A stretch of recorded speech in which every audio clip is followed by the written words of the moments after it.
Corona का वो सब हंगामा याद है? मास्क, लॉकडाउन, सब कुछ। देखो, एक नया वायरस आ गया है और इसका नाम है HMPV। लेकिन अभी घबराओ मत, हम यहां आपको इसके बारे में समझाने आए हैं। यह क्या है, कितना खतरनाक है और क्या आपको चिंतित होना चाहिए? हम आपको वो सब कुछ बताएंगे जो आपको जानना जरूरी है। तो एक गहरी सांस लो, अपनी चाय उठाओ और आओ इस नए वायरस को साथ मिलकर समझते हैं। इस वीडियो के अंत तक आप अपने दोस्तों के बीच HMPV एक्सपर्ट बन जाओगे। तैयार हैं? चलो शुरू करते हैं। HMPV का मतलब है ह्यूमन मेटाप्न्यूमोवायरस। यह एक ऐसा वायरस है जो हमारे रेस्पिरेटरी सिस्टम को प्रभावित करता है। सुनने में थोड़ा अजीब है ना? लेकिन यह नाम जितना जटिल लगता है, यह वायरस उतना ही आम है। आसान भाषा में, यह एक रेस्पिरेटरी वायरस है। यह वायरस हमारे श्वसन तंत्र को प्रभावित करता है, जिससे हमें सांस लेने में दिक्कत हो सकती है।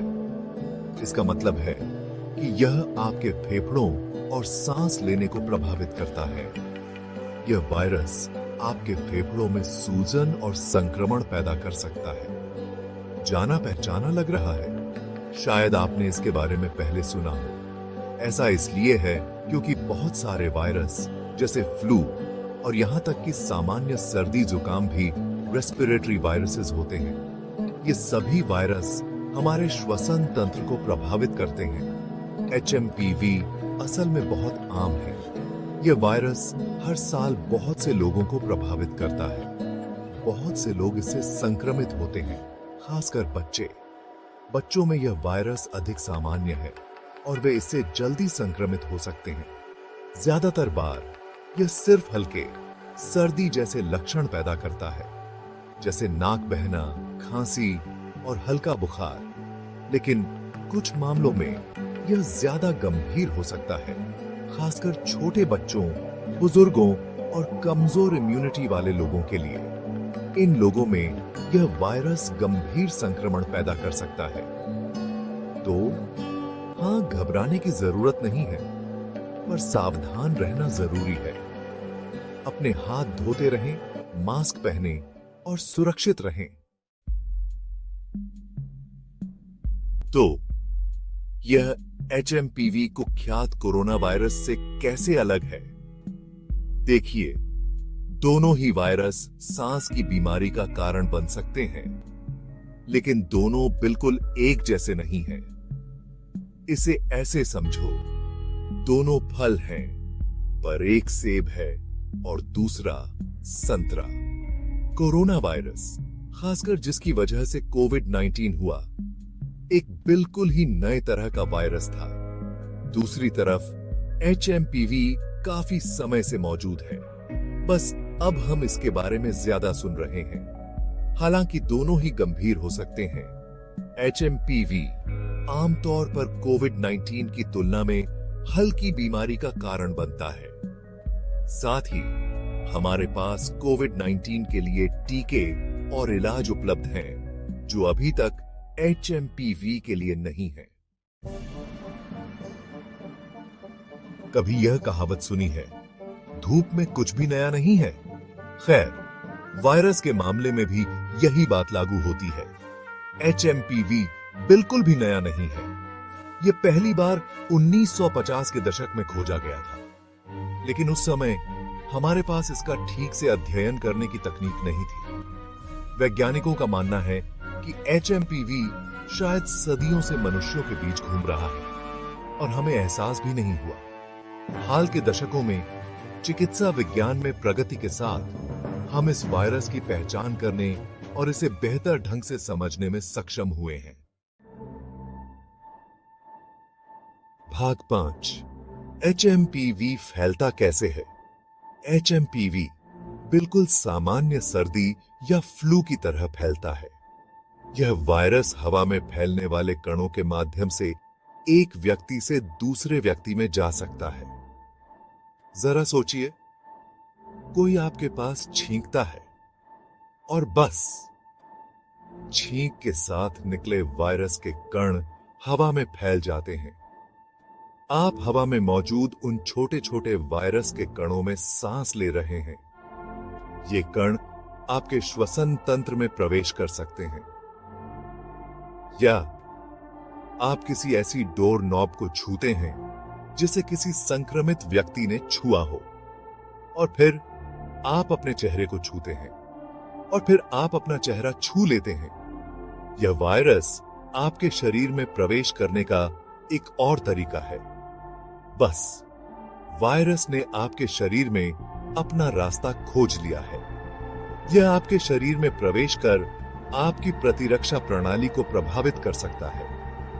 संक्रमित होने से बचने का सबसे अच्छा तरीका है अच्छी स्वच्छता का अभ्यास करना। यह वायरस के प्रसार को रोकने में मदद करता है। अपने हाथों को बार बार साबुन और पानी से धोएं, खासकर सार्वजनिक स्थानों से लौटने के बाद।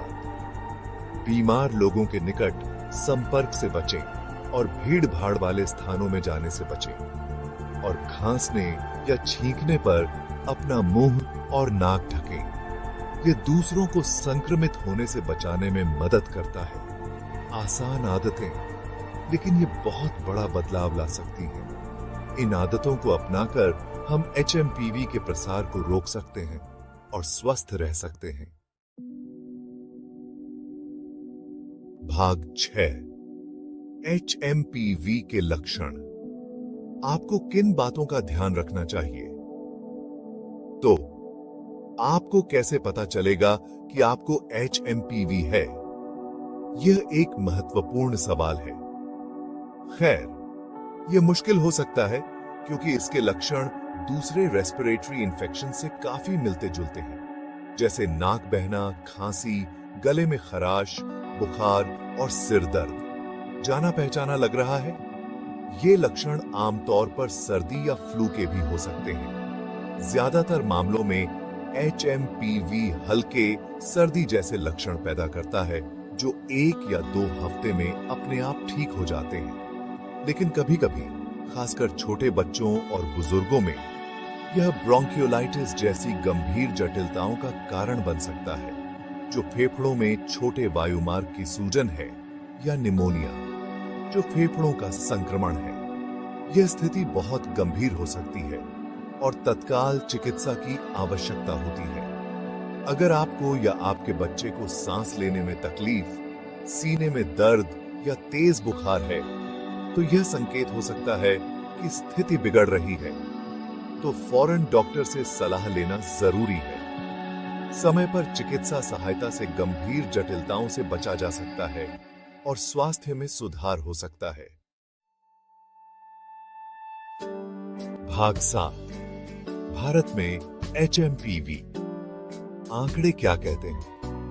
हालांकि हमारे पास भारत में एचएमपीवी के मामलों की सटीक संख्या नहीं है। ऐसा तो है नहीं कि हर किसी का इसके लिए टेस्ट हो रहा हो, लेकिन अध्ययनों से पता चलता है कि यह काफी आम है। फ्लू की तरह एचएमपीवी भी हमारे समुदायों में घूमता रहता है, खासकर साल के कुछ खास समय में। अच्छी खबर यह है कि ज्यादातर लोग जो एचएमपीवी से संक्रमित होते हैं, वे बिना किसी परेशानी के ठीक हो जाते हैं। लेकिन वायरस के बारे में पता होना और खुद को बचाने के लिए कदम उठाना जरूरी है, खासकर अगर आपको जटिलताओं का ज्यादा खतरा है। भाग 8, घबराओ मत, तैयार रहो। नए वायरस के बारे में सुनकर डर लग सकता है, लेकिन याद रखें, जानकारी ही शक्ति है। अब जब आप एचएमपीवी के बारे में जानते हैं, तो आप खुद को और अपने प्रियजनों को बचाने के लिए कदम उठा सकते हैं। फ्लू या सामान्य सर्दी की तरह साधारण सावधानियां बहुत मायने रखती हैं। अपने हाथों को नियमित रूप से धोएं, बीमार लोगों के निकट संपर्क से बचें, और अगर आप बीमार पड़ते हैं तो वायरस को दूसरों तक फैलने से रोकने के लिए घर पर ही रहें। अगर आपको अपने स्वास्थ्य या अपने परिवार के स्वास्थ्य के बारे में कोई चिंता है, तो बेझिझक अपने डॉक्टर से सलाह लें। भाग 9, संदेश यह है, HMPV भले ही एक डरावना नया वायरस लग सकता है, लेकिन यह काफी समय से मौजूद है। यह एक आम रेस्पिरेटरी वायरस है जो आमतौर पर हल्के सर्दी जैसे लक्षण पैदा करता है। हालांकि यह कुछ लोगों के लिए ज्यादा गंभीर हो सकता है, ज्यादातर लोग बिना किसी परेशानी के ठीक हो जाते हैं। जरूरी है कि वायरस के बारे में पता हो, अच्छी स्वच्छता का अभ्यास करें और जरूरत पड़ने पर डॉक्टर से सलाह लें। जानकारी रखें, स्वस्थ रहें।